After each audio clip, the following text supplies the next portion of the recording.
Welcome to Math Universe YouTube channel. आज आम पढ़ा जाऊँगी बड़मास रूल विषय जार अन्य नाम बरह गुमिफे रूल। यह आधार करी आम किसी क्वेश्चन सॉल्व करवा। जदि गोटे क्वेश्चन ने बंदनी हरण गुणन मिश्रण फेड़ाण एका सांगरे आसे आमे यही बड़मास रूल को फॉलो करी जानी परिबा यह को किपरि सॉल्व करा जाए। प्रथम स्टेप रे जानिबा आमे बड़मास रूल कौन तापर किछि क्वेश्चन अछि ताकू आमे निजे सॉल्व करबा। आसंतु देखिबा बड़मास रूल कौन।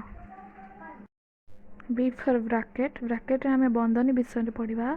वर्ग बंदनी, कुटिल बंदनी, चंद्र बंदनी, रेखा बंदनी ए चारोटी बंदनी विषय आमे पढ़िबा।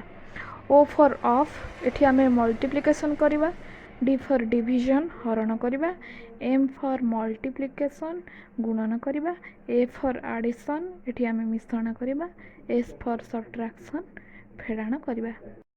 एहाकू सरल भाषा रे बुझिबा पई मु ओडिया रे लिखि दउछि।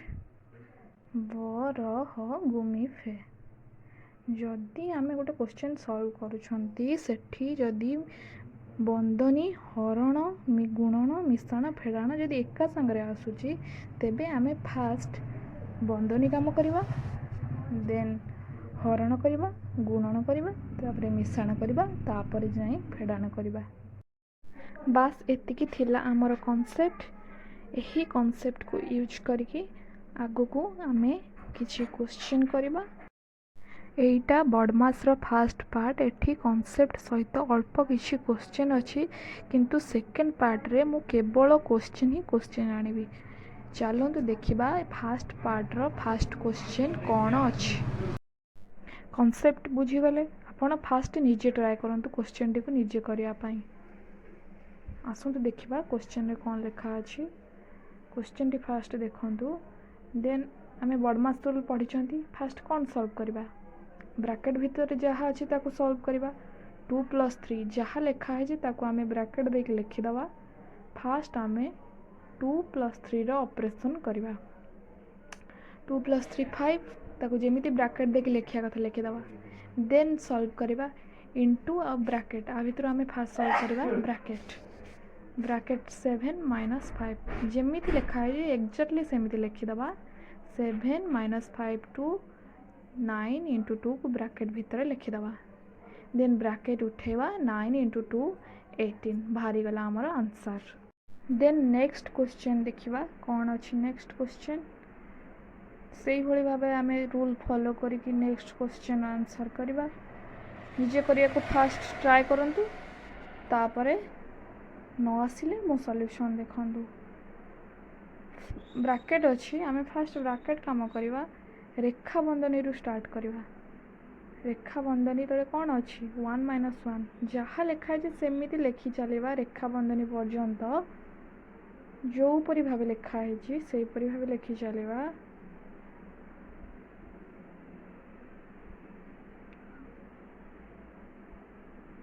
वन - 1 0 सेमिति ब्रैकेट एंड करवा। तापरे देखंतु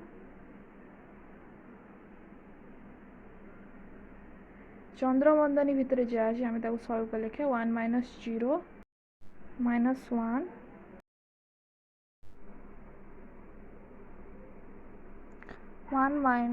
- ब्रैकेट स्टार्ट 1 - कुटिल बंदनी भितर जाए सॉल्व करके लिखा। ब्रैकेट एंड करवा 1 - 0 0 1 1 - 1 इक्वल टू 0। आंसर आमर बाहरी गला। देन नेक्स्ट क्वेश्चन देखिबा कौन अच्छी।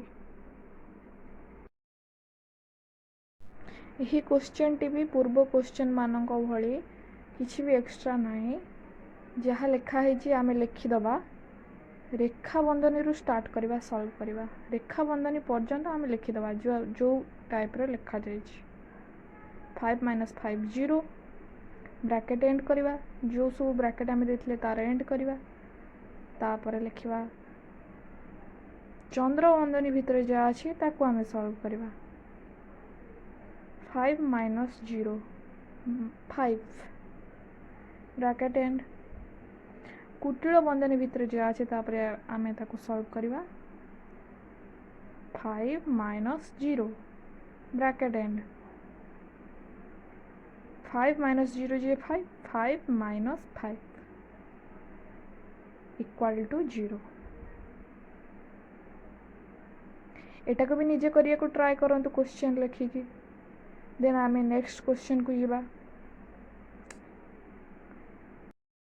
क्वेश्चन टी को आगे भल से पढ़ी नवा तापरे आमे स्टार्ट करवा क्वेश्चन टी बड़ किंतु आंसर बहुत सहज देखंतु पार्ट पार्ट है कि एठी ब्रैकेट दिया है सही परी भाबे आमे सॉल्व करवा फर्स्ट पार्ट रे देखंतु लिखिदवा बंधनी दे आम लिखिदवा 3 इंटू 2 लिखा